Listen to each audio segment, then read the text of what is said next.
Okay, that's good. That's enough. I'll be able to see. Make a mental note, 458. Okay.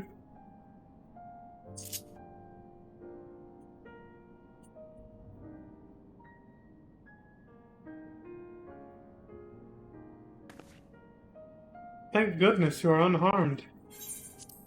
You guys too. We did what we could to subdue the Tempered before making our way here. Not without casualties, unfortunately. Some few detonated explosives, killing themselves and others. Shit. The contingent healers had their hands full tending to the injured and enthralled when we took our leave. Lest you wonder, Mistress Krile hath also been delivered unto their care. Serving as a conduit for Heideland's power hath taken its toll, but she will recover in due course. As for Alfino and Alize, they insisted on remaining in Garlemald while we three rushed to your aid. It appears, however, that matters here have already come to a conclusion. Yeah.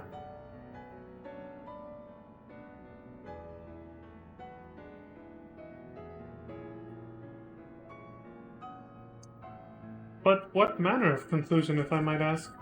And is this the ally of whom Heideland bade you seek out? He is not unlike the Shades of Amro. Not unlike, perhaps, but not the same. I was created by Heideland, together with this place. It has ever been my duty to keep vigil over Zodiark. Or rather, it was my duty. I killed Zodiark and Van Daniel.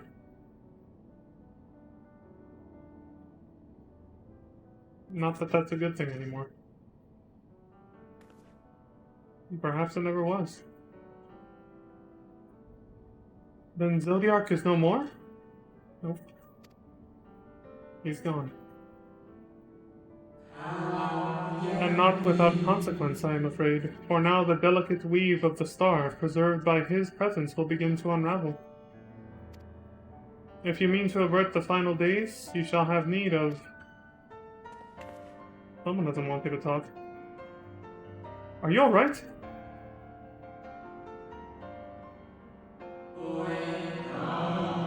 My attempts to forestall Zodiark's release have all but exhausted my strength. If you might allow me to rest a short while, I will share with you all I can. Please do. You need not exert yourself on our account. These crystals contain records of your time here, yes? May we peruse them while we wait? By all means. If you would review them chronologically, might I suggest beginning with those on the upper floor? I shall leave that to you, Leon, while I see what can be gleaned from the crystals on these lower levels. Sure.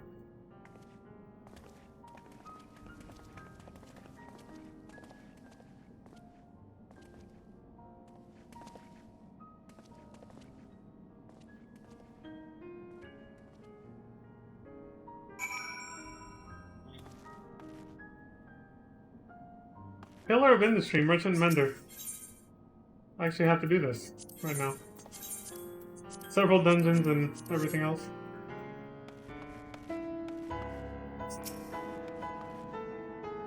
A moment longer, friend. Right on, buddy. Oh shit. You stole it? Try to review the records on the upper floor and I will see if there's aught to be learned down here. Okay.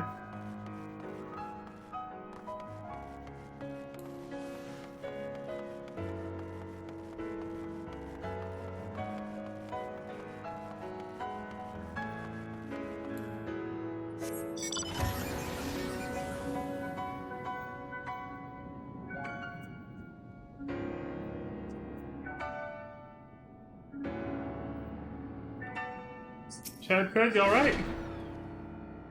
Zodiark defeated. While he may have been in an incomplete state, that's nevertheless an impressive feat. But even if you hadn't, his demise was inevitable. Van Daniel would have seen to it one way or another. That said, he probably would have wielded Zodiark's power to wreak untold destruction before taking his own life, making this the better of two unfavorable outcomes. Yeah, he would have done that. Probably. Dost thou suppose our host hath maintained his solitary vigil since the very beginning without rest or relief? If so, these records comprise the sum total of his existence. We must needs handle them with care. Right.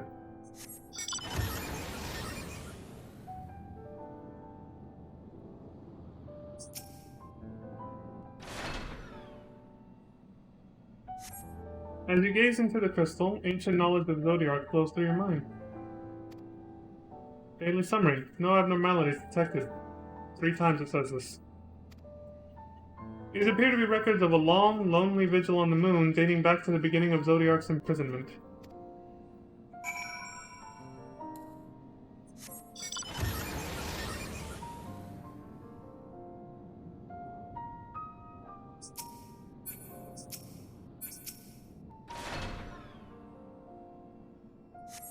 As you gaze into the crystal, knowledge of past calamities flows through your mind.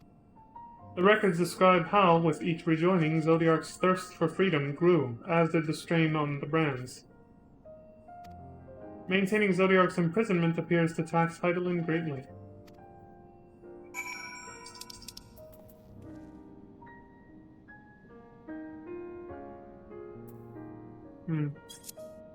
That's the reason, yeah.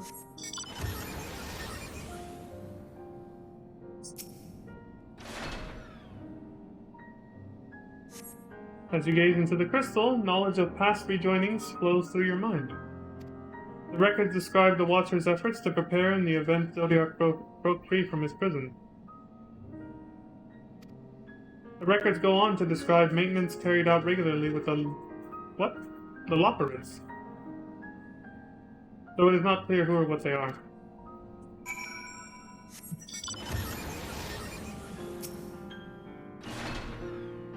Not the Lunarians.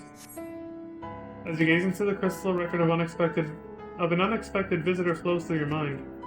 The records note the Watcher's musings when Elidibus is spotted on the moon, though clearly not for the first time. Crystalline memories. It is clear he and his brethren have a keen interest in freeing Zodiac from his prison, and yet they have made no attempt to destroy the brands. Perhaps they prefer he remain hidden from mortal eyes until the final rejoining. Perhaps they realize we would never dare bring harm to Zodiac so long as he remains imprisoned. Yeah.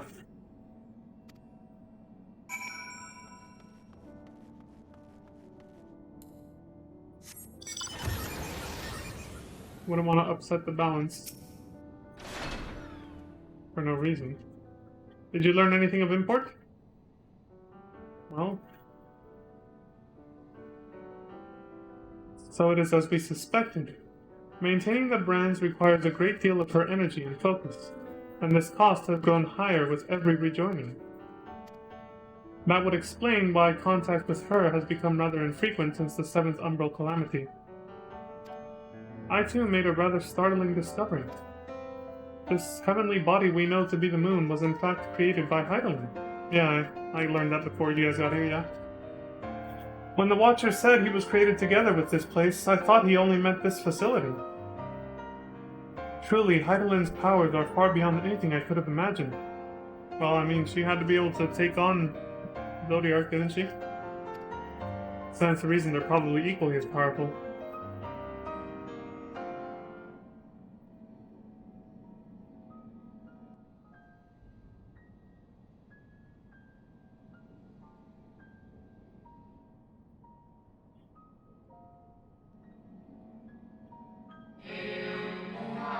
Thank you for affording me this short reprieve.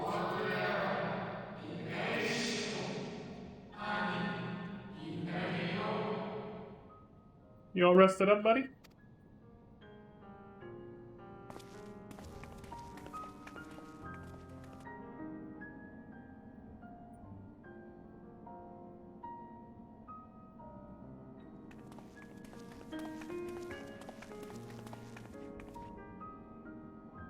It is we who should thank you.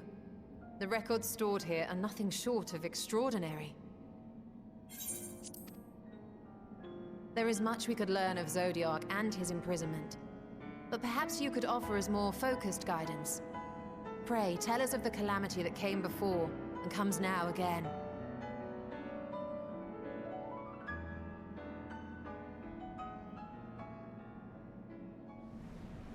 I'm guessing, I mean it's conjecture, but was Van Daniel supposed to be like Heidelin's heart because he had that mask that resembled the one she had?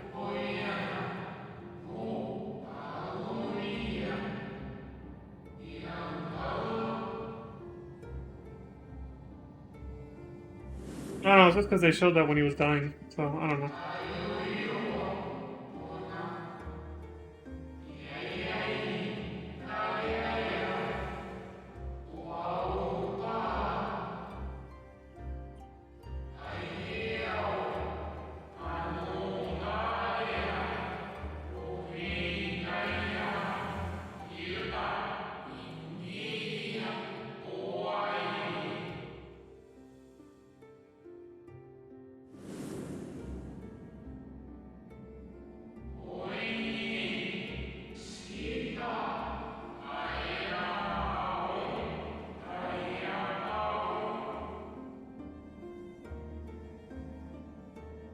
Were the ancients ever able to deduce its source? Yeah, I should try reading some of this out loud. They were not. However, the convocation struck upon a method to predict where next the corruption would manifest. So far, he just gave us a review on Amarot and what happened there. Well, you know, the final days. A cry came out from within the earth and caused everything to go to shit, basically, including their creation magics and everything. Nightmares began to appear. However, the convocation struck upon a method to predict where next the corruption would manifest. Which was how?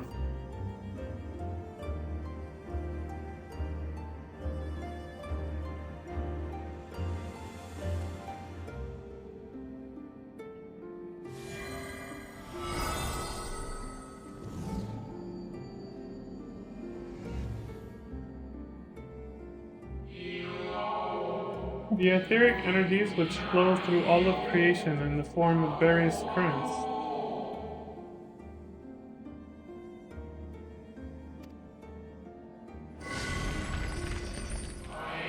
The currents which course through the land and seas. Right. The same currents we used back on the first to spread realignment of, well, you know, the thing we did with Eden, basically. To try and restore all the elements. Those which flow through the very air.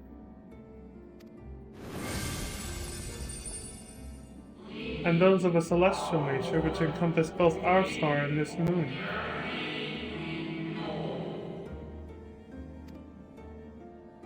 Celestial currents. I cannot say I am familiar with the concept.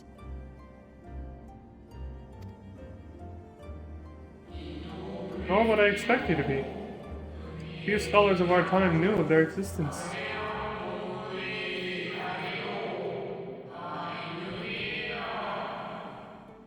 Despite everything else they knew. Damn. Their invaluable knowledge helped us to better understand the nature of the calamity.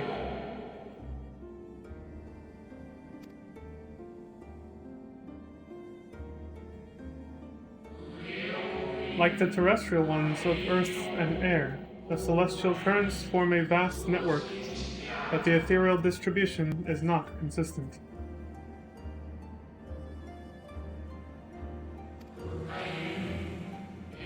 The convocation soon realized that the inciting incidents occurred in regions where the flow was weakest.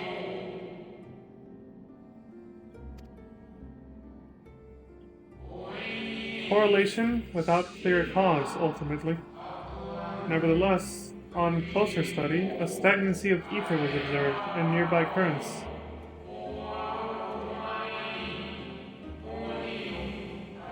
The same thing that happened in the first, then. Or something very similar when there was too much light. And so they sought a means to harness the forces of darkness, That of activity and growth. Thus was Zodiac conceived, Exactly what we did on Eden for one of the last steps. No less a power than a god's could set right the laws of nature and quicken the flow of ether within the star.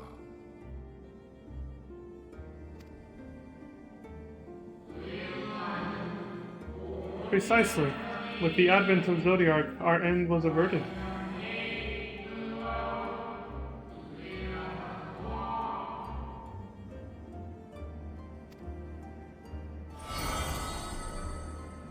We needed to use darkness, yeah. To restore the balance. Claimed that those who summoned Hydaelyn did so because they saw Zodiark's power as a threat. Is that true? $1 million question. Indeed, there was a faction opposed to Zodiark's creation, but their aim was never to unmake him. They just wanted to seal him away. Because the balance will be disrupted again if he's completely gone, right? They understood the continued preservation of the natural order was dependent on his very existence. Until we could identify and address the underlying cause of the final days, he would need remain, for his departure would set in motion those apocalyptic forces once more. And we just killed him. Which is why Fandaniel wanted that. Hydaelyn recognized this as well.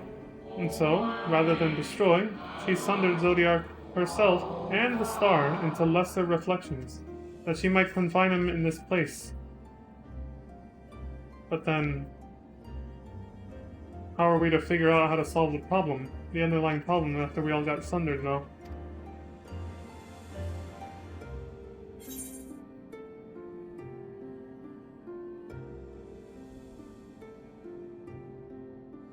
These are both true, yeah.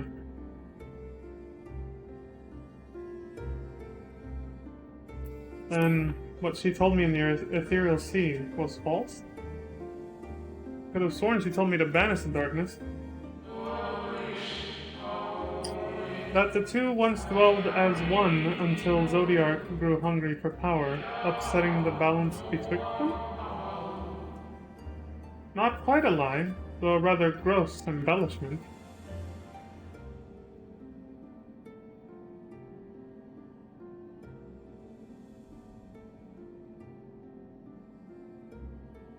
From a very old conversation, but I think I remember what he's talking about. But knowing what you know now, you must surely realize why she might opt to obfuscate and mislead. I have an idea, yeah? Hydaelyn and Zodiark are both constructs of man, approximations of perfection limited by our own imperfections. Yeah. Like in real life. It's like in real life, every god of every religion is just made in the image of man, not the other way around. That's why God's always depicted as humanoid. Like hubris. But more to the point, the imperfections as well. Zodiark was, without question, the more powerful of the two, having been born from the sacrifice of half Aetheris' population.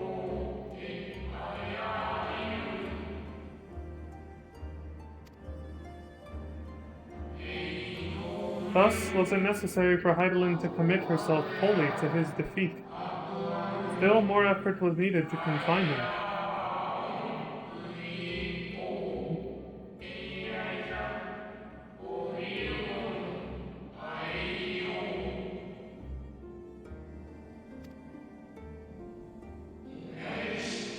Maintaining the brands taxed her greatly. With what power she dared spare, she cried out to any who might listen, and offered her blessing to those who heeded her call.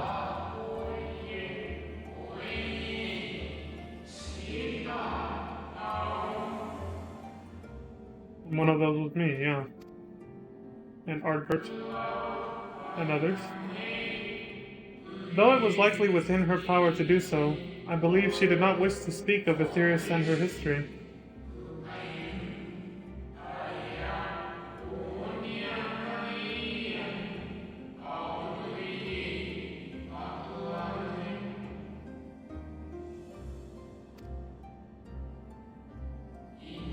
Like Zodiark, Heidelin's purpose is a reflection of her creators.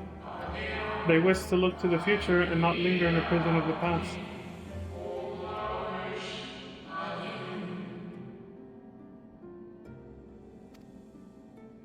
The Ascians set in motion 7 rejoinings before we came to oppose them. How many more worlds would have been lost had we not placed our faith in her? How many more souls living in the present would have been snuffed out for the sake of those long dead?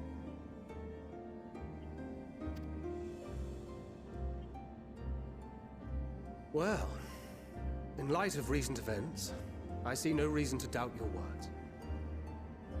And even if Heidelin is not a god in truth, if Minfilia believed that we should trust in her plans, then I choose to do just that. Which brings me to a rather important question. Let's suppose we try but fail to stop this second coming of the final days. Should the source fall, what will become of the other worlds?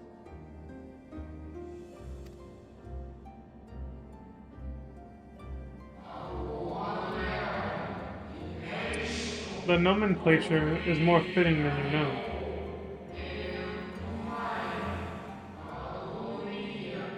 It's the final days for everyone. They're all fucked. I think that's what he's getting at. Yeah. I know what nomenclature means, so I was like, yeah, it means, yeah, everyone's fucked. Bring ruin to the source, and its reflections will share in its fate. Called the source for a reason. The heart. Shit. Our troubles have only just begun then. Ah, it is ready. What is? This way, if you would be so kind.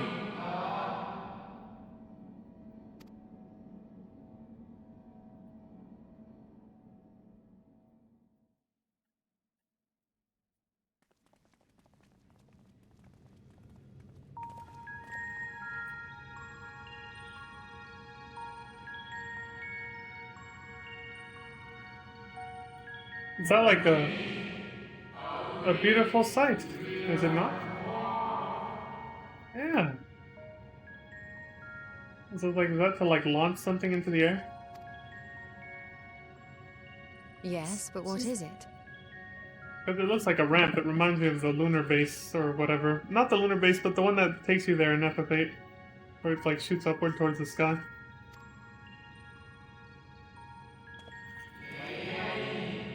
Heidelin knew better than any that her power was not absolute. Indeed, she has ever struggled to hold Zodiark and his faithful at bay. Right. She feared the worst and so made preparations. In the event of his demise, there would be a contingency.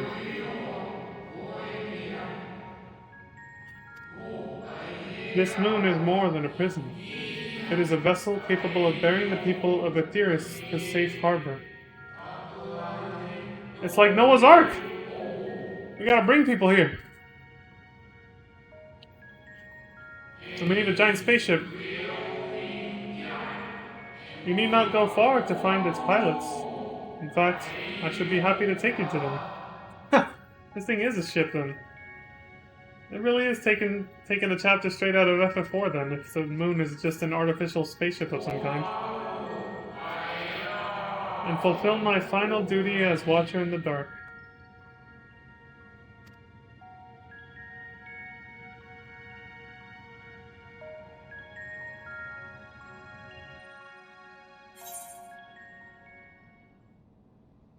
In Shadow's wake.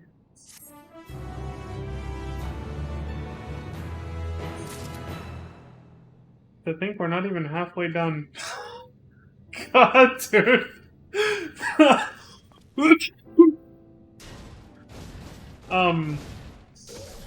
Obviously, like I've padded this playthrough through side quests, but still, To think that all of this has happened and we're not even halfway done. Like, just the main scenario alone. Shit moves fast. And that means there's a hell of a lot left to come. That is just... I can't even fathom what the hell's gonna happen. I should very much like to hear more of this extraordinary story. The moon. Is a ship? Well, now I've heard everything. It may be true, but others will struggle to believe it. I could scarcely believe it myself. Well, if I hadn't watched FF4, I'd also be in the same boat, but... FF4 was a spaceship for, people from a very, very distant planet. The moon was a spaceship, I mean, in FF4. Helping hands! The time has come for you to be on your way. The crater at the heart of Mare Lamentorum, where Zodiark was imprisoned, is not so easily traversed, however. Let us call upon Argos, the familiar whom you met earlier. He should have no trouble bearing you across.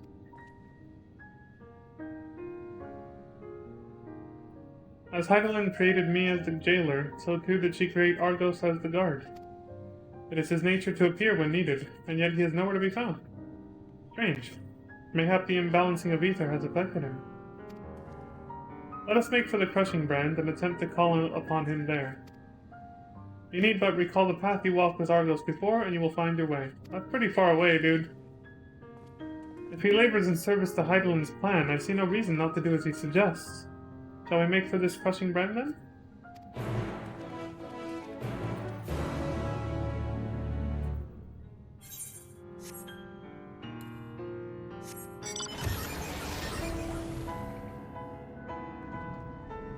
Oh, they went that way because, you know, they're going down the stairs and everything. Fuck that.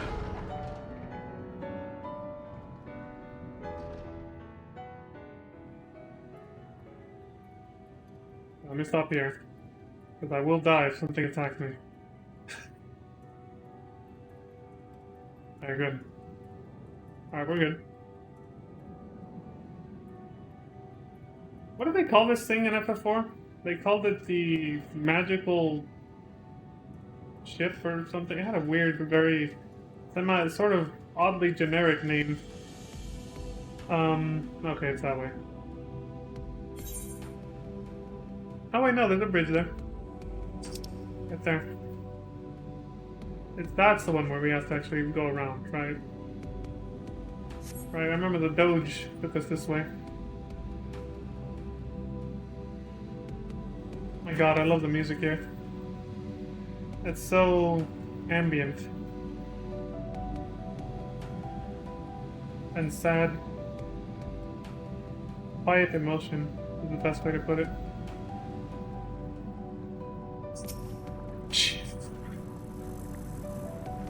You guys are still fishing.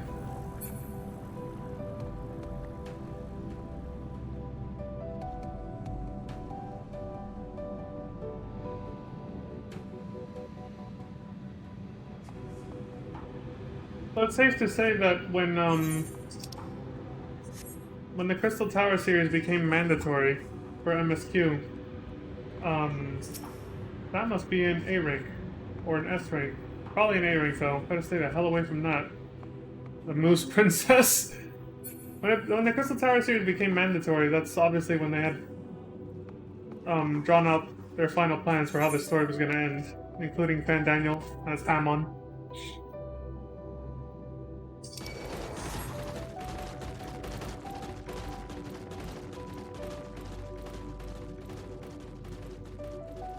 It made us all think it became, you know, mandatory because of, you know, Grahatia and the Crystal Tower and Norbrandt in the first with Shadowbringers, but it was actually because of this. And that as well. It all tied back into Zonde wanting to end his own life and the world completely forever and everything. Again, like Kuja from FF9.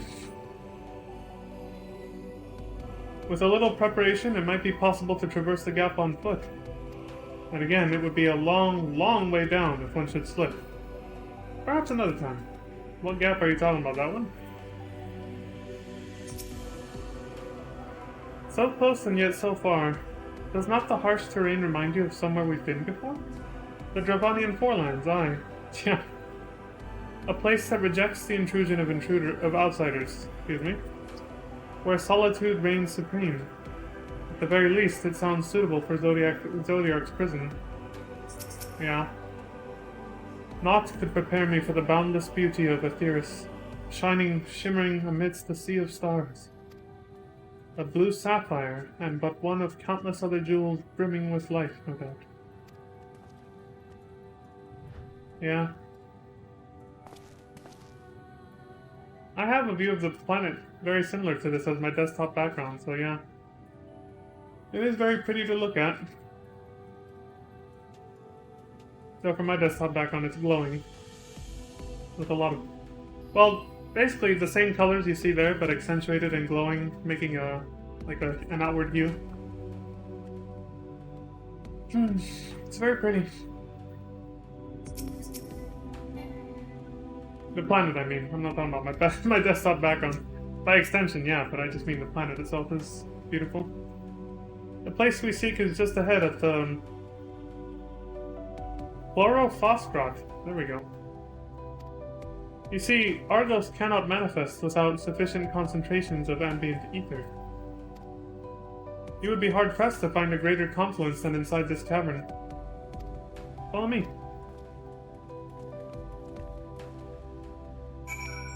I fucking love the music. I thought Garlemald was it, but the music here is just amazing. Like, I might hang out here a lot now.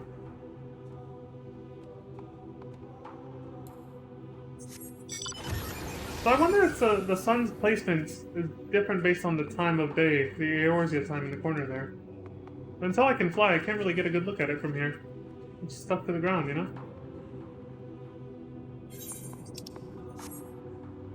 I haven't been looking for these. Shit. I might have missed some already.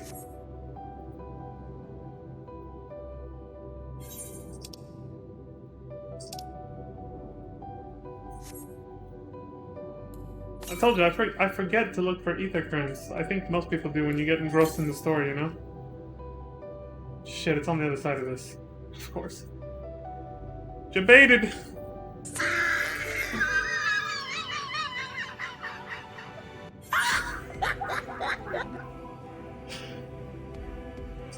Fucking bullshit! You suck! Yeah, that's...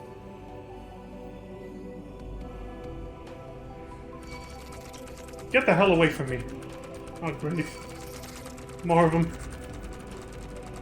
Weeper. That sounds kind of sad.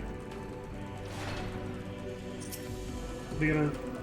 You don't want this? That's right, you don't want this. Get out of here. Little shit.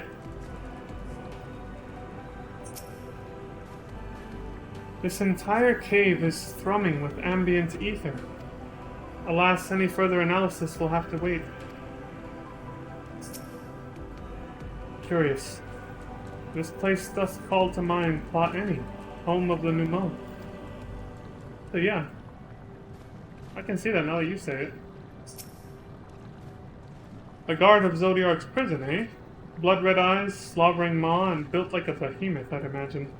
Let's hope he's friendly. Is that your impression? Or, like, your prediction? He probably doesn't look like that at all. Yes, here will do nicely. The lunar fungi draw ether from the ground, which is then dispersed in the air. At present, however, the ambient energies are not quite sufficient for Argos to manifest. Might you be willing to spare some of your own to help the fungi along?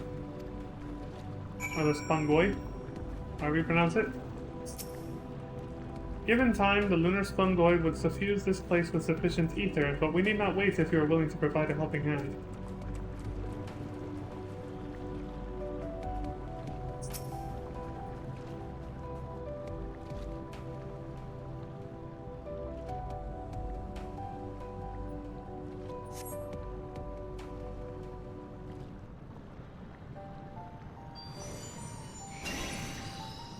Hey, it's the Heidelin dog. The hair and the eye color and everything. Argos manifests in a flash. He seemed glad to see you again. Well, there you go, I told you. Total opposite. A most fascinating creation of Heidelin. Would you not agree? Should the need arise, he is even able to create reflections of himself on a whim. Though I assure you it was no reflection which accompanied you earlier to the brand. No, Argos was quite eager to be at your side then, as he is now, it seems. I cannot recall when last he showed such an affinity for anyone. Indeed, I thought him more likely to shy away from you and your companions. Perhaps it was more than a sense of duty that compelled him to aid you before.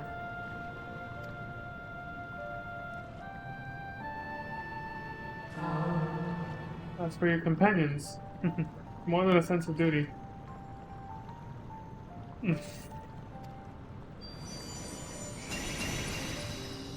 Hey! More doges! Unexpected, but greatly appreciated.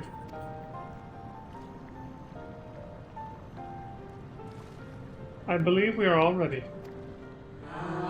Then let us return outside that you may cross the chasm.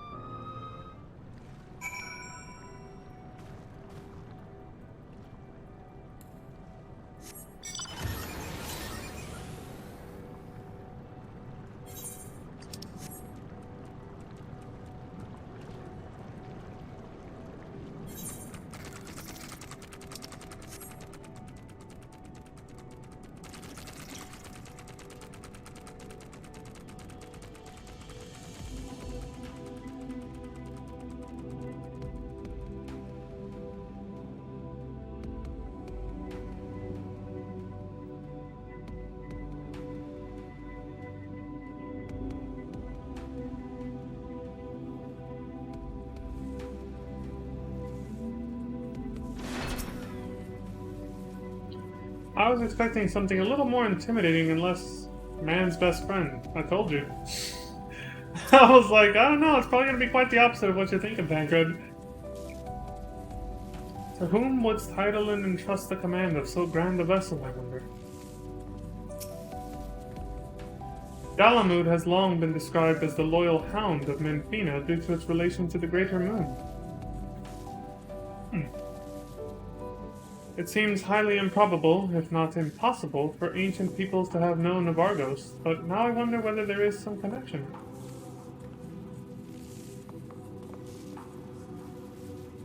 That is a good question, yeah. Argos favors you with what could almost be described as a conspiratorial grin. A conspiratorial grin, I like it. Hey, cutie. White people happy. Your destination is a structure there across the Cradle of Darkness. But climb onto Argos's back, and he will take care of the rest. Once you arrive, it should not take long to find the ship's crew. The facility is designed to rouse them from their slumber in the event of Zodiark's destruction. Contingency plan. Heed their counsel. Together you may guide the star and its people to a kinder fate.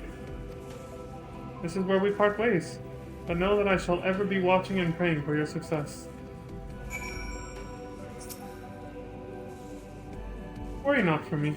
Real though I may appear as you and yours, I am but a part of this moon, a creation of Heidelin entrusted with the memories of an acquaintance long dead but not forgotten. My charge of Zodiark has ended, but so long as the moon exists, I shall not want for purpose. I shall remain ever watching, ever praying for your success. Okay. Our allies' assurances notwithstanding, we cannot be certain what awaits us on the other side, so perhaps it would be best if we did not all go at once. I propose the two of us cross first, while Tancred and Urianger wait here. Far be it from me to stop you, or to argue. Onward!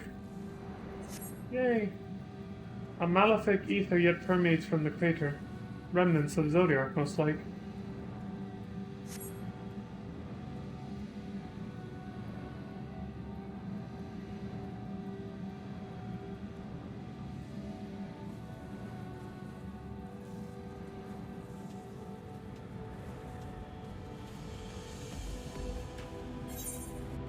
just a little further.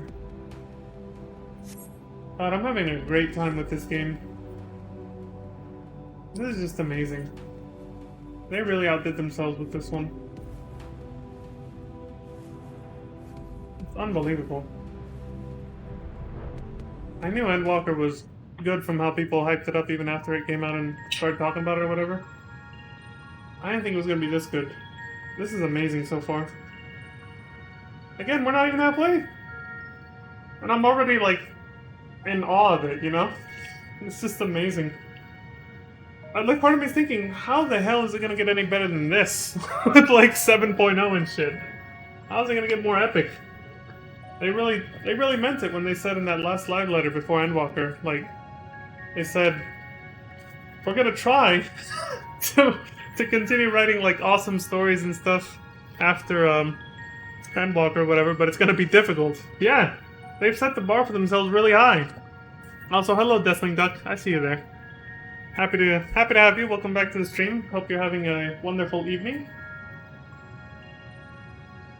My god, this game is amazing. This structure is enormous, though that is hardly surprising given the size of the average Amaratine. Well, yeah, actually. Even to them, it's a tall door, actually. But to us, it's gigantic. Apologies for the wait. Right then, let us head inside and...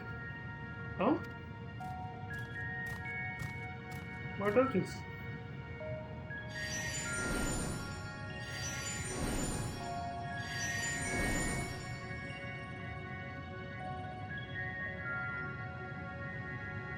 Most intriguing. A means by which he can serve as energy, maybe. Making reflections of himself, yeah. Well, I certainly wouldn't want him to blink out of existence on our account, helpful as he's been.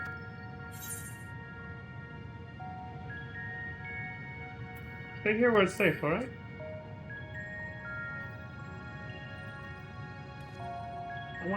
If Argos is to remain without, let us not keep him waiting over long.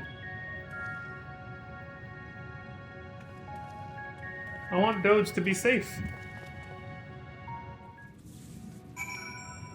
I also appreciate the help too, but you can't answer both.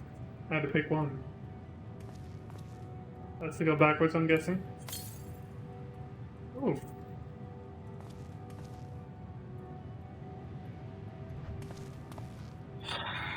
$65 yalms southeast is pretty much up there somewhere.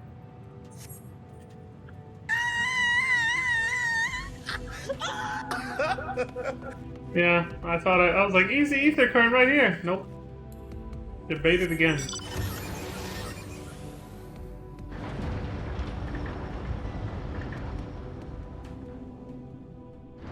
Best wave burrow.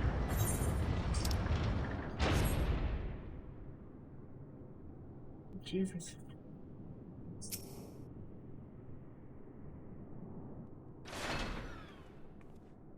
Its scale is reminiscent of Amarot, or rather, the replica we visited on the first. Indeed. Truly a marvel beyond description. Jesus Christ.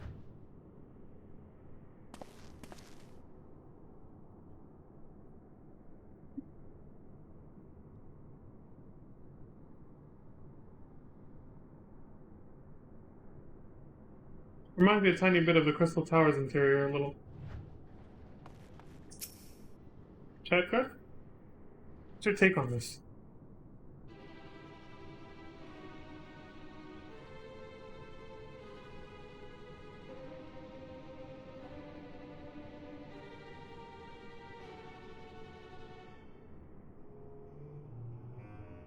Our moonship pilot should be around here somewhere. Is that right?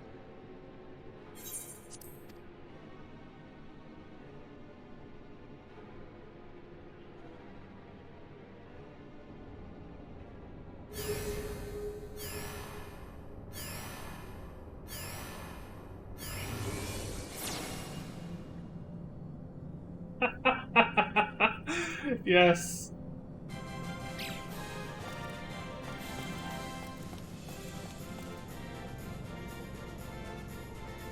These must be the leopards.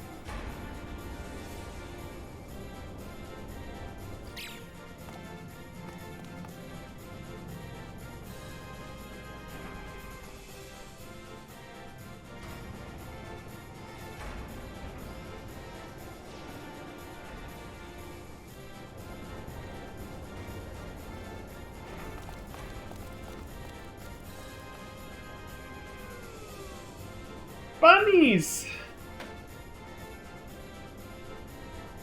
Always a sleepy one. Look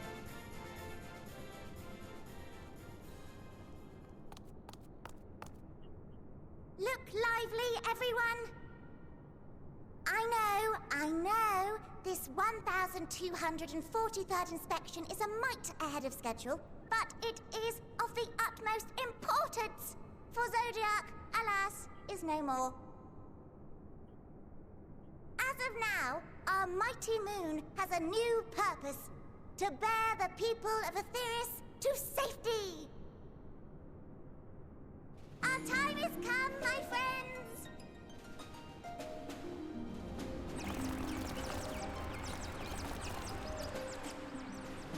This is super cute. We must be swifter than swift.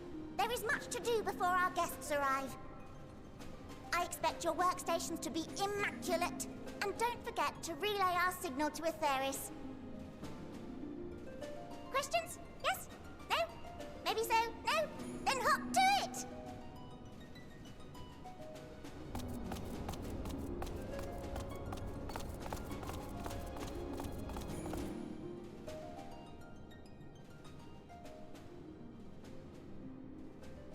Tis a rather curious crew she hath chosen. Their endearing forms intended to ease the passengers' hearts, perhaps. Maybe.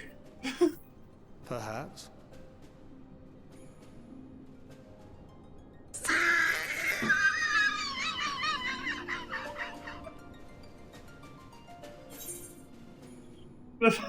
Their jaws are on the floor. They're like, these are the guys. They're gonna save all our asses.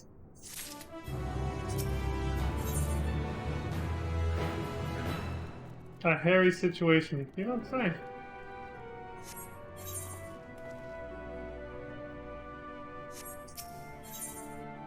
Tancred's dumbfounded expression suggests he is still struggling to comprehend the spectacle he has just witnessed. They must be the Loporits mentioned in the Watcher's records. Yep. Not at all what I expected, but the Watcher did bid us heed their counsel. I assume the one who gave that rousing speech was their leader, though we might have to ask about it in order to track them down. Come on then, let us be about it. I just realized I forgot to talk to... Damn it. I totally forgot to talk to Istola and Urianger first.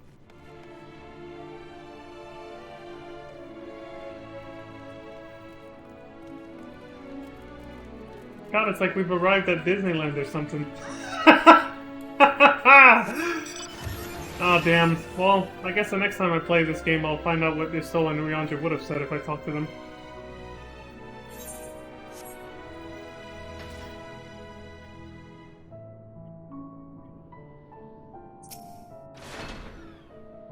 The Loporits all appear to have set about their tasks.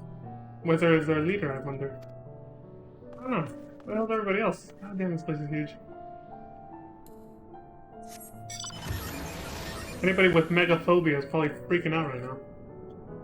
Well, I feel like that's a niche phobia, but... some people still have it.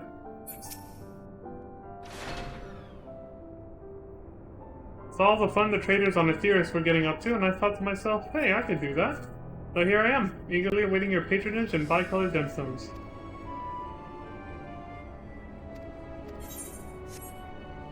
Okay.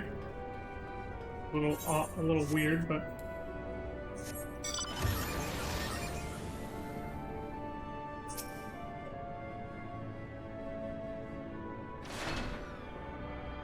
no rules against this one.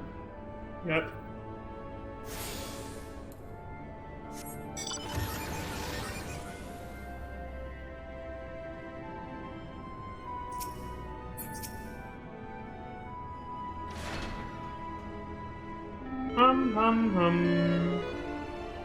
There's an easy current over there. The leader of the crew? Not me, I'm afraid. Singing Wave's the name. I'm in charge of the construction and maintenance of the atmospheric circulation system. Only the crispest, cleanest air for the people of Aetheris, and that's a promise.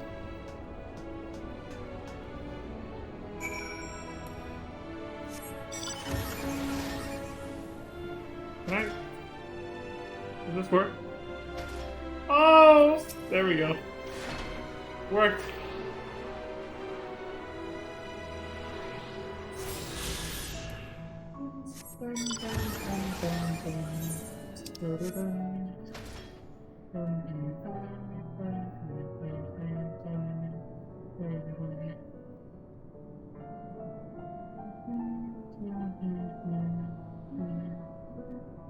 Why have I heard this song before? I'm humming along to it because I know it.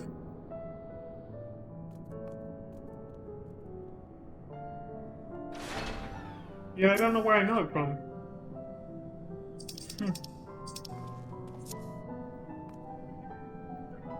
Lum lum lum. Peter? No. Sleeping with. My job is... Perhaps I'd better ask. Jesus Christ.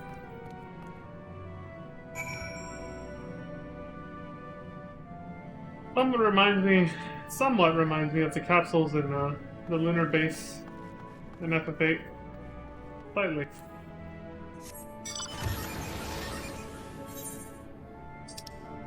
Any more ether currents around here?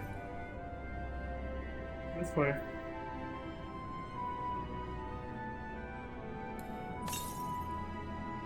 What? Don't tell me it's above me. God damn it. It's up there. Yeah, it's fucking up there. Yeah, anyway.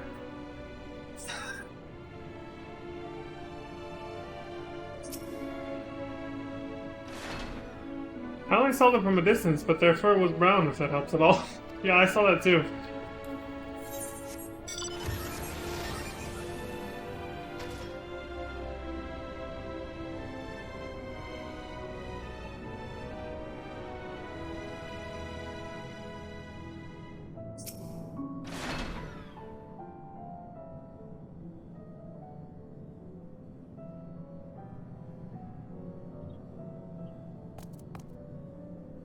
What?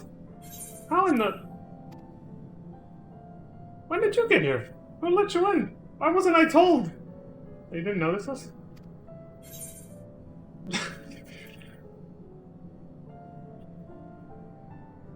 Hum.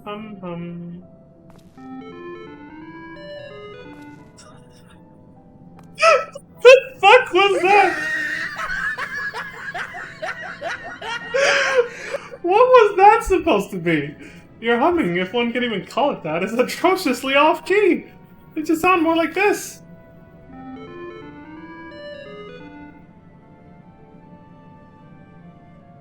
As leader of the Lopperites, I cannot allow substandard attempts at musicality to go unremarked, even if you are a guest. But being the magnanimous sort that I am, I'll forgive you this once.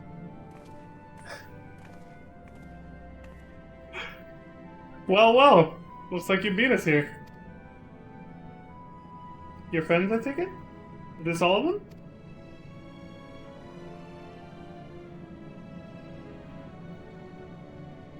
A group comprised entirely of children? What must their parents be thinking? God, it's like being back in Amaranth again. Everyone thinks we're kids! This isn't a nursery after all, though perhaps we should build one. Or did we build one already? No matter. You needn't worry your pretty little heads. All will be well, I promise. Oh, goodness me, we shouldn't be standing about gawping. I must take you to meet the others.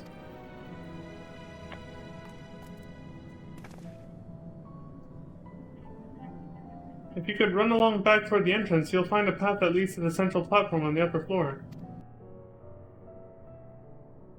There's no wrong way to reach it, but it's a large glowing ball at the center if you should find yourselves lost. I shall gather the others and meet you there. Alright, little buddy.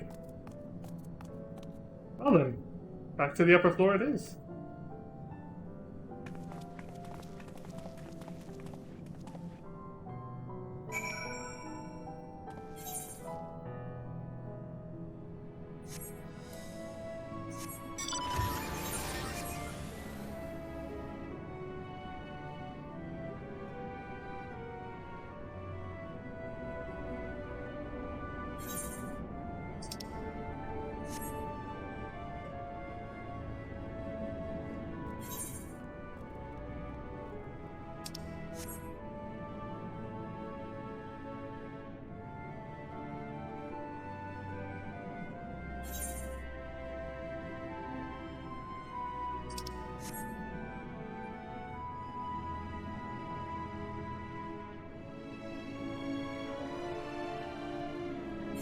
Wait,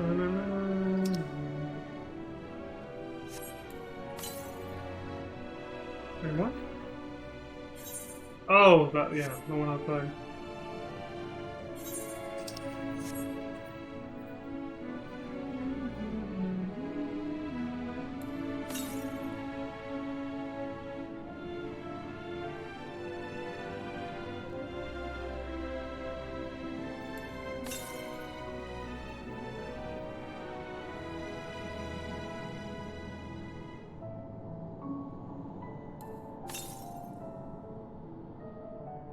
There it is.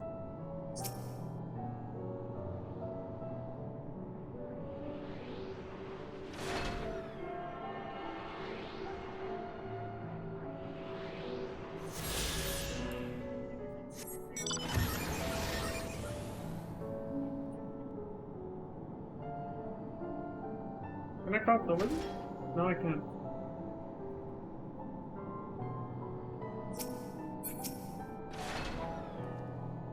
It is astounding how the Loporrits, despite their diminutive stature, are able to maintain such gargantuan facilities. Ways and means. The etheric composition and density of this sphere is quite similar to the crystalline concepts we've seen before. It likely shares their capacity for storing memories and knowledge. Given their size, getting from one end of this place to the other must be exhausting. I honestly don't know how they do it. They gotta take way more steps than us. Visitors at last. Welcome. What's up?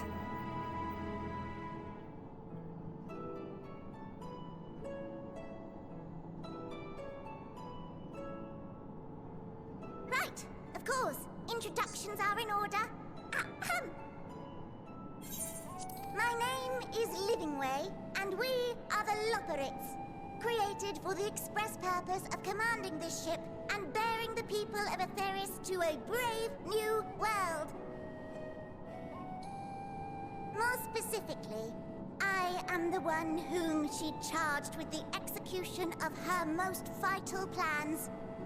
You might say I'm her right paw. Livingway's the name, map reader and navigator of the heavens.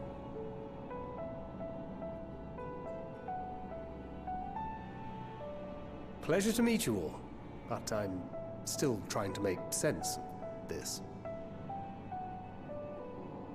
Confusion and bewilderment are completely understandable. Fear not, I shall walk you through it.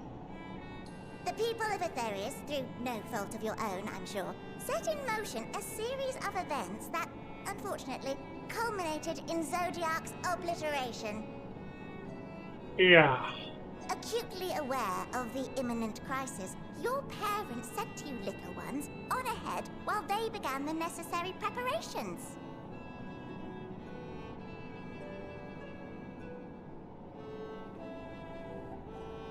Still not following? No? Very well, I shall elaborate further.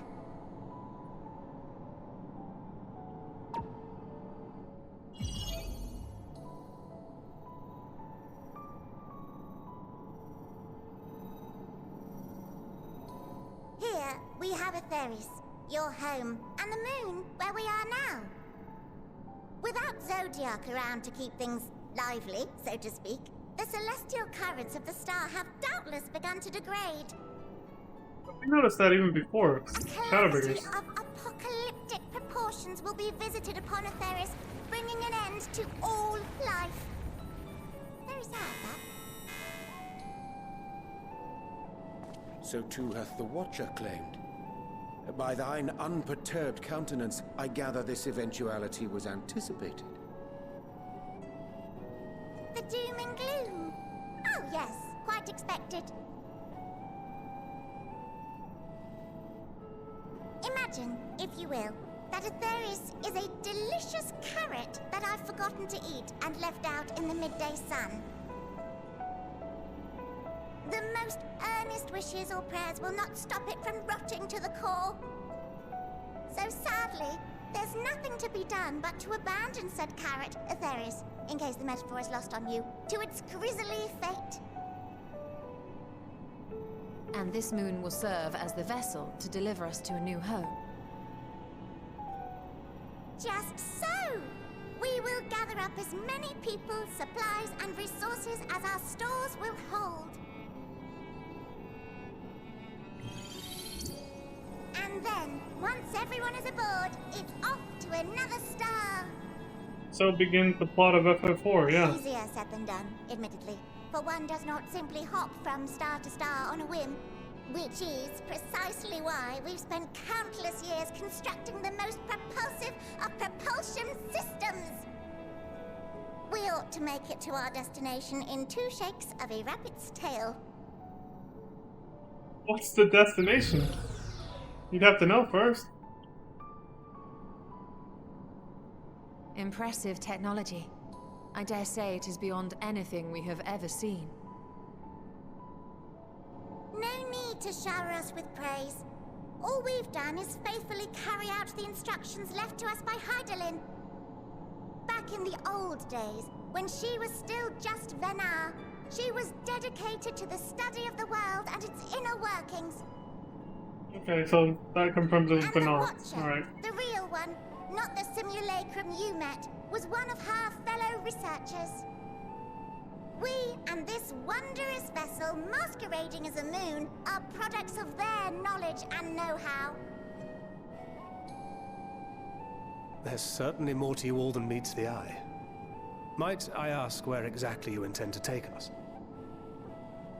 We identified a few promising candidates for resettlement some time ago, but we cannot guarantee that they are fit for habitation. Moreover, the ship can only travel in short bursts. We intend to go down our list, hopping from star to star, until we find one suitable for resettlement. No need to worry, though. The vessel is being refurbished with accommodation for an extended stay as we speak. While we I'm gonna did chill here for a rely while. upon outside help to determine what amenities were essential, I dare say we have risen to the challenge. Help? From who? From you and yours! Who else? Each time we woke to perform regularly scheduled maintenance, we were greeted by the resources you sent us. What better way to learn about preferences and proclivities of our present-day charges? Ah, but you're still adorable little children.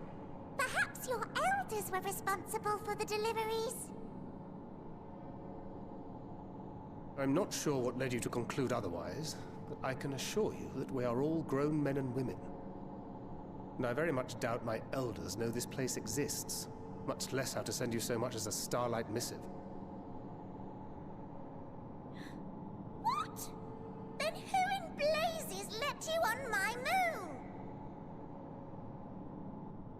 A hell of a long story, but I can summarize.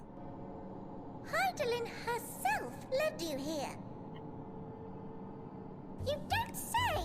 Well, that's really not children. Then why are you so small and stunted? Like little baby carrot people. Well, Amarotines were a great deal taller. In the present day, persons of such prodigious size are exceedingly rare. So, you're saying everyone's not like the Watcher?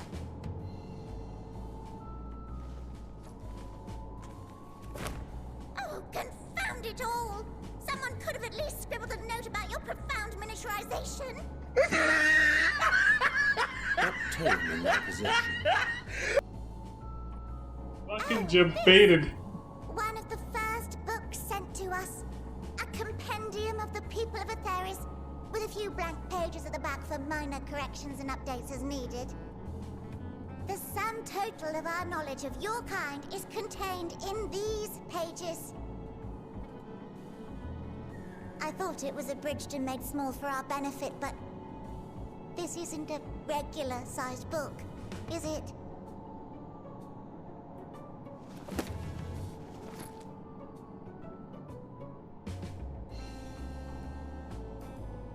Surprise, motherfucker!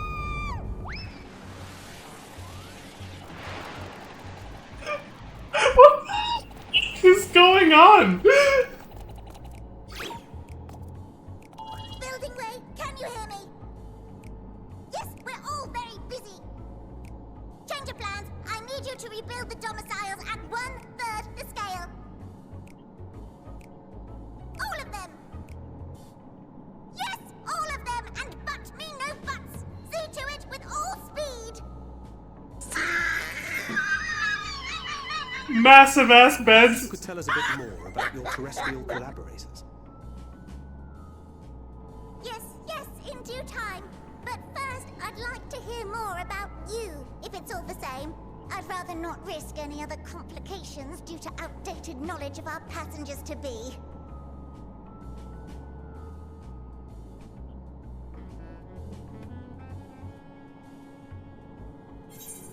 I can imagine what the domiciles look like. Humongous. Oh shit, I should be okay. I finally have gear to replace the Cryptlurker stuff.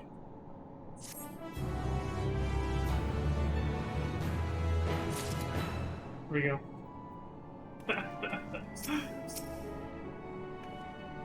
I should have realized something was amiss when Living Way referred to us as children. What other delightful misconceptions do they hold, I wonder? Why do I get the feeling we're gonna have our hands full dealing with the Lobrits? Oh, I don't know. It is unfortunate that the domiciles were constructed in error, but their willingness to perform such sweeping renovations is a testament to their commitment. I cannot fathom the resources required for facilities so vast. Yeah. Oh dear. I certainly hope Building Way can complete the renovations before more guests arrive. Or perhaps he should leave them as they are? That way you'd have more space to lounge about. I mean, I was kind of thinking that too in the cutscene. I was like, you know, you could just leave them. You can always just pack more people into one room, but then there's privacy issues, but... I mean, this is an emergency. It reminds me of 2012, the movie. A dude walks into his room and he's like... You could fit 10 people in here or something. He's like, why is this so big for one person? We're trying to save as many people as we can from the end of the fucking world. What the fuck is going on?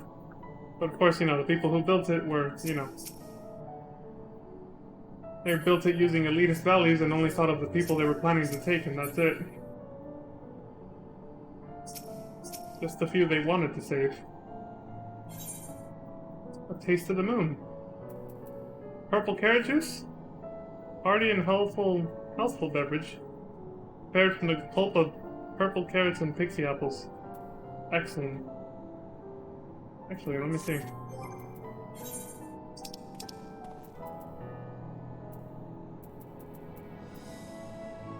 These are pointless.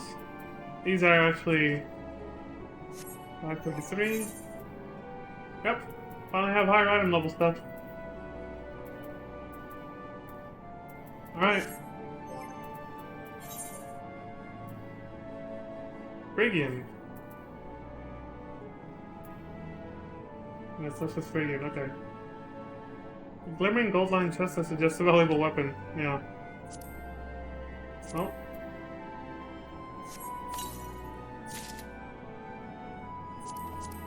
New sword and shield. Oh. See what it looks like.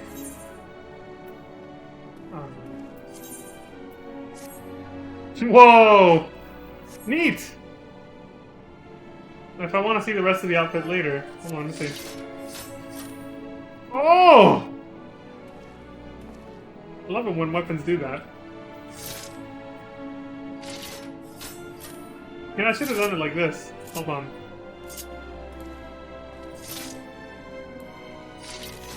There we go. That's cool. Well, if I want to see the rest of the outfit later, I can always just, yeah, look at this like this.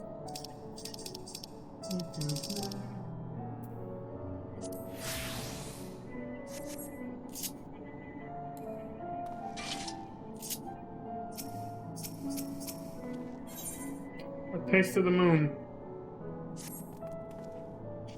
Right then. Now that you're here, we need you to teach us all you can about your people, and quickly! It won't be long before the final days are upon us all in their terrible grandeur, so it is imperative that we be prepared to receive our passengers to be. If there is anything at all, that may displease them, it must be addressed post haste. And address it we shall. Here at Bestway's Burrow, we have assembled everything required to offer our guests the best way forward. Hence the name. We have produced myriad amenities we understand to be essential for day-to-day living, and I wish to hear your opinions on them. I'm sure you've all worked up an appetite, so why don't we start with foodstuffs? Meet me at the Caratorium, and we'll see about filling your bellies.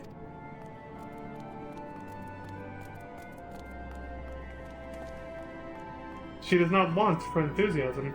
The notion of Aetherius rotting to its core being a matter of course is rather concerning, though. Nevertheless, let us take this opportunity to learn more of the Loperids in this vessel. Right.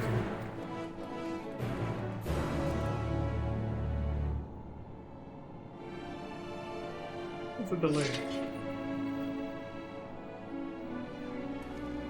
Terrible, I guess. I'm always torn between having the idle stance activate at 1 or 2 seconds. This. Go with 1 for now. Sometimes it feels a little too slow.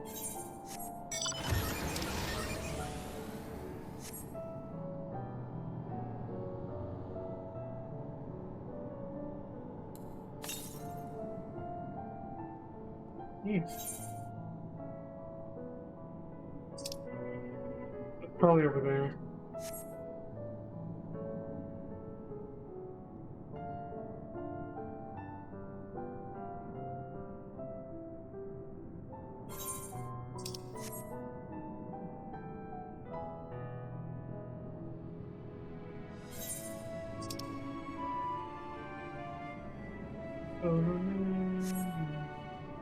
I gotta go down for this? Yeah, so I gotta jump off this thing. Don't tell me. Okay, thank God.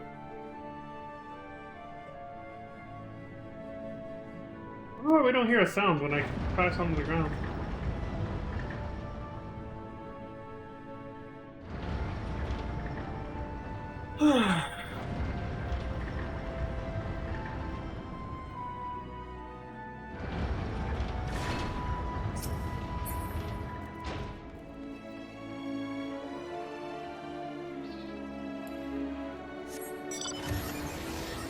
Look at that! Like the one that we made with Eden. Got all the elements. Oh God, there's enemies here. What the fuck? I expected this whole place to be peaceful. I didn't see this coming.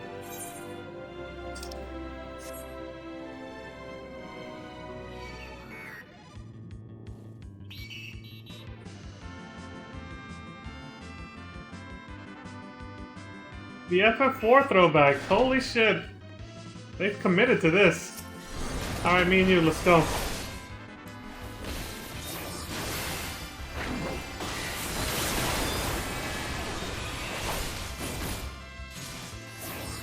FF4's battle theme is one of my favorites, so I love that they put it in here. And it's an exact copy of it too. Not even remastered. They literally took it straight out of FF4.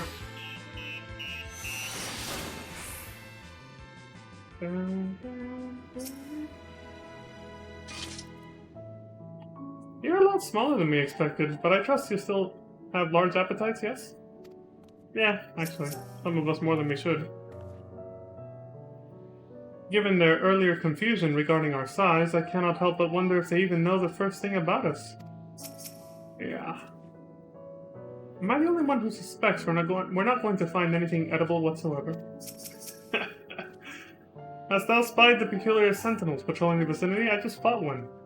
Approach them with caution, or better yet, not at all, for they make no distinction between friend or foe. Yeah.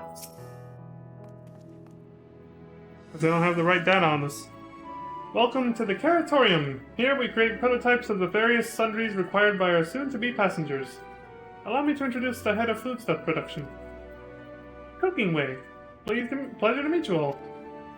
Our work has involved no small amount of trial and error, but after many, many cycles of painstaking labor, I dare say we have created the finest cuisine our guests could ask for. I've learned all about the essential nutrients for a healthy and balanced diet from the reference materials we received. While I have practically worn the words from those invaluable pages. Naturally, we've also considered ease of growth and production. We will not want for ingredients. I must insist you try some. We have fresh stocks recently prepared on account of... well, because we just woke up and we were all quite famished. Ha! Oh my god, I didn't expect that shit. Yeah, it stands to reason. Hop along the platforms here and you'll find a storage unit full to bursting with delectable delights. Help yourself to anything you like. Come.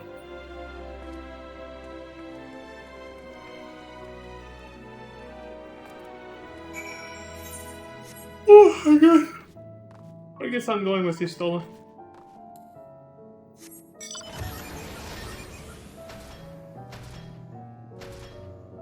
This should have been like stepping stones for our original size.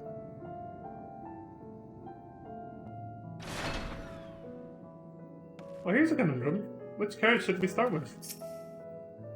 I've got philosopher's carrots, they'll keep us light on our feet. No, iron carrots first. We won't get far without bulging views?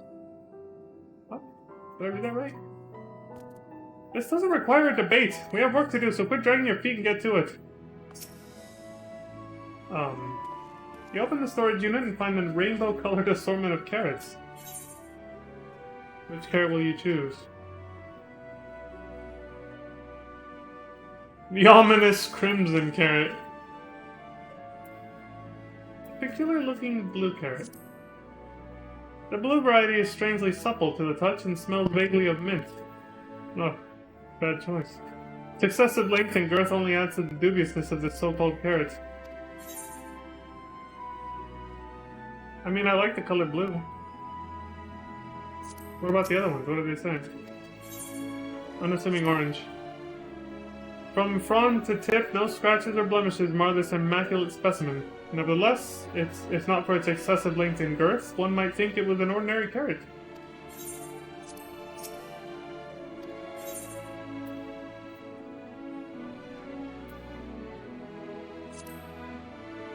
While it has no particular smell to speak of, the yellow variant is unusually light and springy. These qualities, together with its excessive length and girth, would lead anyone to question whether it is indeed a carrot.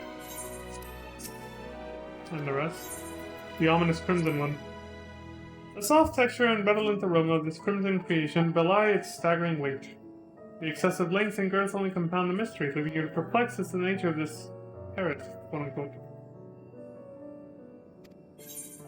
Alright, I'll go with the blue one. Fuck it, because I like blue.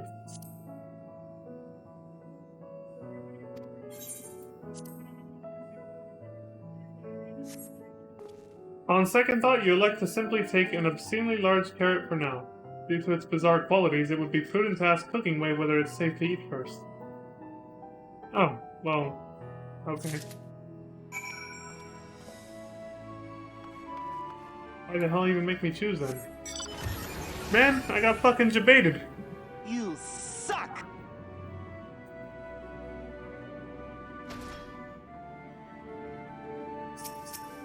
Oops.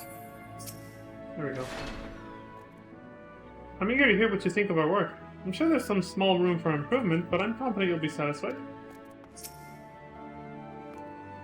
So, did any of our selections set your mouth to watering?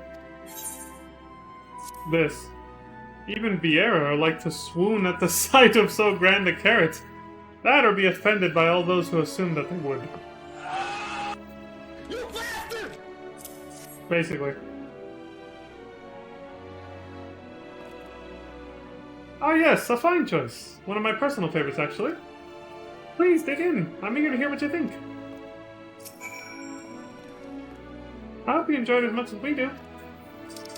I didn't check the weather before we called Zodiac. It was like a purple thing, and I didn't look.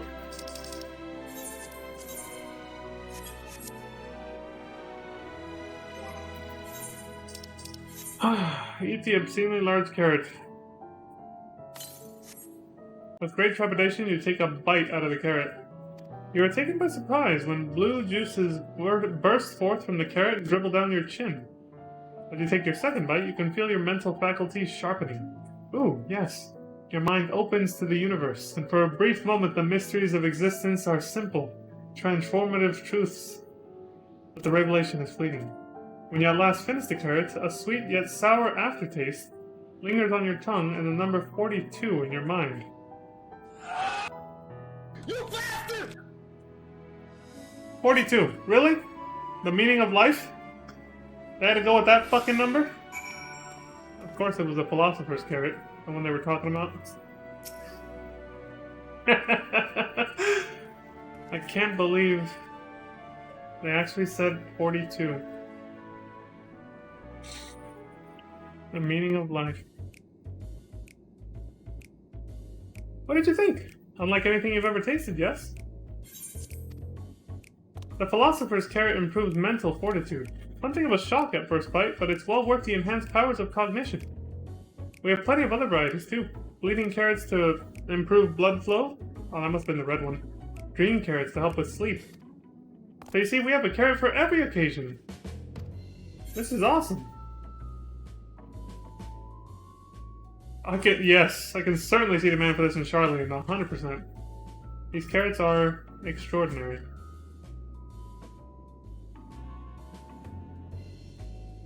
Yeah, I'll go with that. These carrots are extraordinary. This is fucking awesome, dude. I wish I had this in real life. Then why do you seem so disappointed?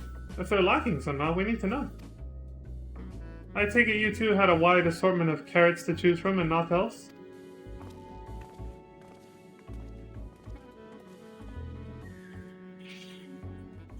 Also, they taste like gummy worms. Sour and sweet, kind of. That's fucking awesome if you ask me. If I may ask, what exactly did these collaborators share with you about cuisine on Etheirys? Surely you are aware we have an abundance of dishes and foods you could emulate? Of course we are, but well, it was only quite recently that we established contact. Even holding a conversation was a struggle at first, so imagine our surprise when they sent a mountain of books and documents with no clear instructions. The sheer amount of information was overwhelming. If it wasn't for that encyclopedia I found, we would have been at a loss where to begin. So Charlene contacted them, is what they're getting at. As they said they established contact recently, it could only have been Charlene, yeah. They were already preparing for this migration. And so we decided, rather than divide our resources to prepare a variety of middling and potentially unsatisfying meals, it would be more efficient to devote our efforts to the production of a single perfect food. It's all well and good, but man cannot live on raw carrots alone. Have you considered cooking them? You mean steaming, boiling, roasting, and the like? I suppose we could prepare the carrots in other ways. But our primary concern was efficiency, and what's more efficient than sinking your teeth into a carrot fresh from production? I mean, yeah, in an emergency situation, we can't be picky. If that keeps us alive and everything, then as the Charlians say, you know, function over form. In an emergency situation, it kind of has to be that way. Like if in real life, if people were starving to death somewhere, and the only thing we could do was, with the power of science, make some kind of weird toothpaste-like substance that is actually food that has all your nutritional needs in it, right? And then you just kind of squirt it in your mouth and it keeps you alive. Even if it's not the best and it's not variety, and, you know, it's not like home cooking or whatever, in an emergency situation, it's that or death. A rather strange approach to take for one named Cooking Way, isn't it? Let's see what he's getting at here. Well, technically speaking, Cooking Way isn't my given name. When first created, we were all named in the old tongue. You know, that otherwise impenetrable parlance the Watcher speaks. After we received the Great Tome of Words, a dictionary that is, from our collaborators, we learned your language. Adverbs, gerunds, present continuous verb conjunctions, just the basics. Then, we found the terms related to our given tasks and used them to form new names. Aren't they helpful? Not really, but it does explain a great deal. Wherefore didst thy kind deem such a change necessary? When the rest of your people arrive, we want to be certain they understand immediately what each of us does. You'd never be able to pronounce our original names anyway. I see.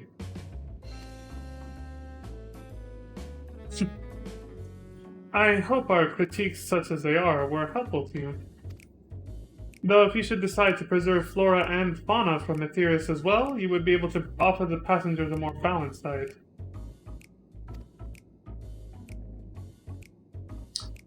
Until such a day, one I pray comes sooner rather than later, it would appear there is naught but carrots on the menu. It keeps me alive. Better than nothing. For now. But always learn to cook different shit after the fact. While I'm sure the Loperates would hop at the chance to expound upon carrots in exhaustive detail, perhaps it's time we moved on? I agree. I hate to admit it, but I did rather like the carrots.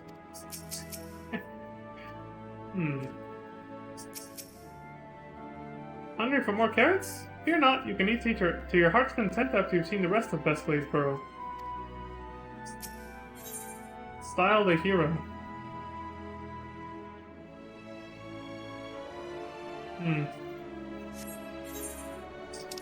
You guys way the fuck over there. Alright, I'll do one more quest and then I'm out. I think we've had our fill of carrots for now. Let's move on to other necessities, shall we? Our clothing production is sure to impress. This way.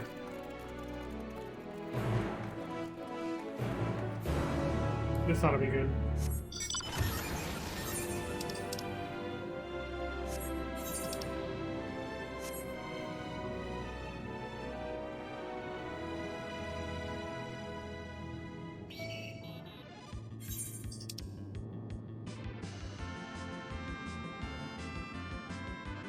Remember, I ended up using, back when that video hadn't been taken down yet, when I had that video of all the battle music for the Final Fantasy franchise, because my intros got shorter for my videos, I ended up having this song play for like quite a few during the marathon, when we were already way past that before too.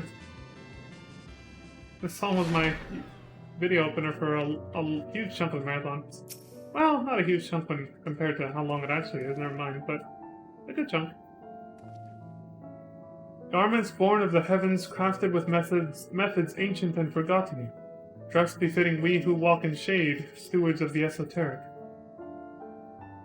What are you talking about?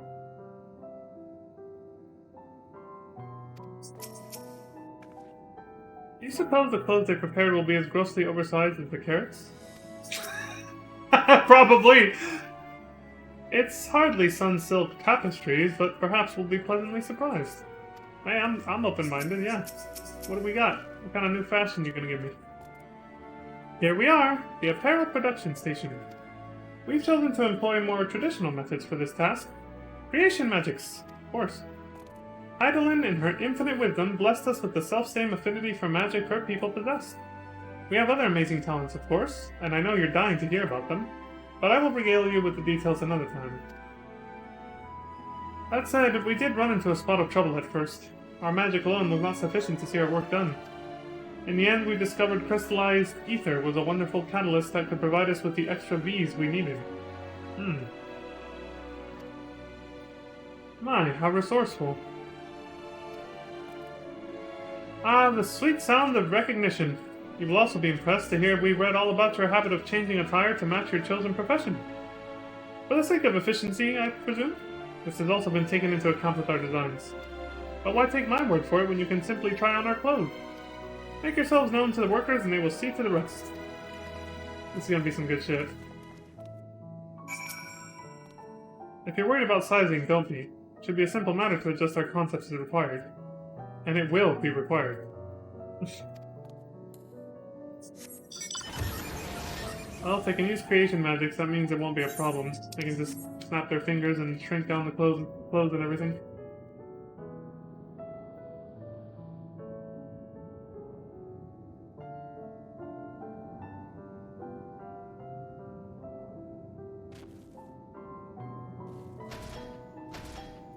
Uh-oh.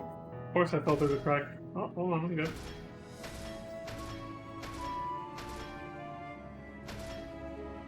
We're gonna spam the jump button.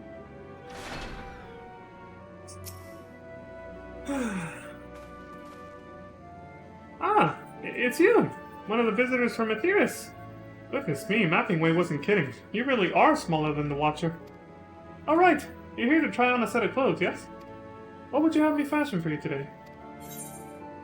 An outfit that embodies my bloodlust. I think I might have that already by accident. This black and red color scheme I got going. Something simple yet functional. A fashionable and refined ensemble.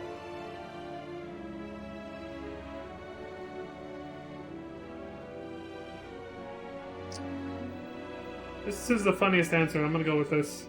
An outfit that embodies my bloodlust.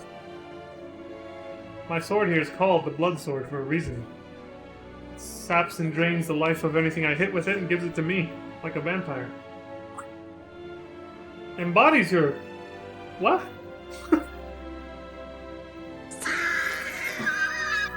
Anyway. This will only take a moment. I think this is gonna be good.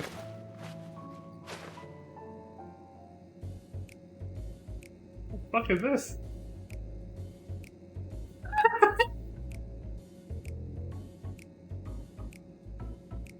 There we are, all finished. A perfect fit if I do say so myself. I'd be lying if I said I understand what bloodlust is, but I assume it's something you enjoy. I made certain the clothes are flexible yet sturdy enough to endure. Whatever it is you plan to do while wearing them.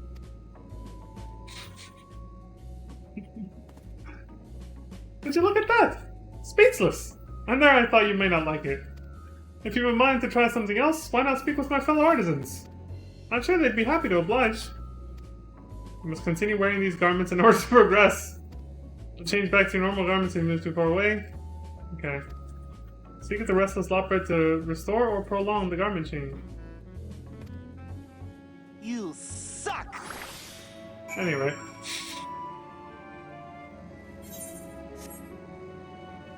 It's a big area. What, holy... Well, I can basically go everywhere like this.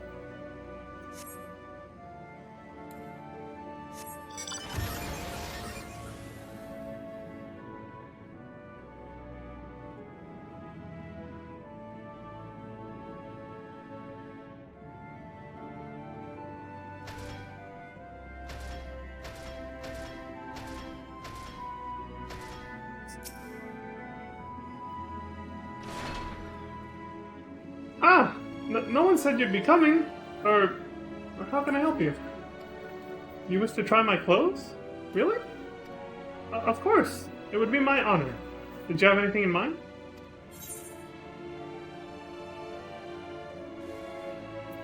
Surprise me. I think I can handle that. Let's see. This should do.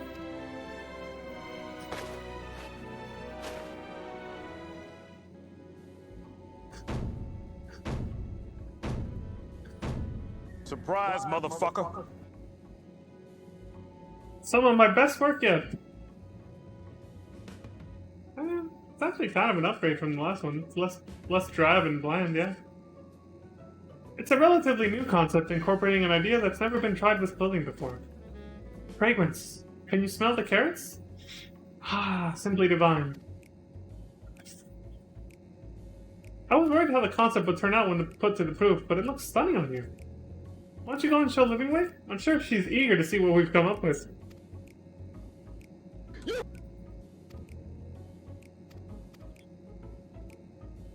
Sure.